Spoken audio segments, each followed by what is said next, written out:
हे पहा, मी एक छोटीशी कविता म्हणणार आहे. कोणाकोणाला आपली शाळा आठवली नक्कीच सांगा.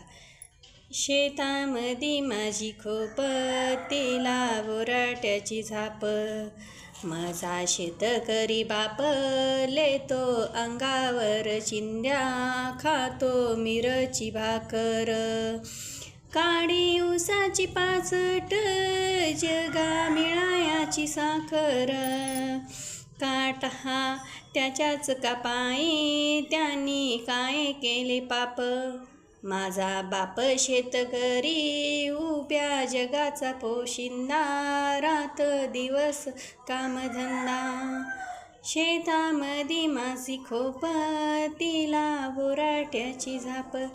नक्कीच सांगा ही कविता आपल्याला कितवीला होती, कितवीला नाही, कोणाकोणाला शाळा आठवली नक्की सांगा. चला तर मग बाय.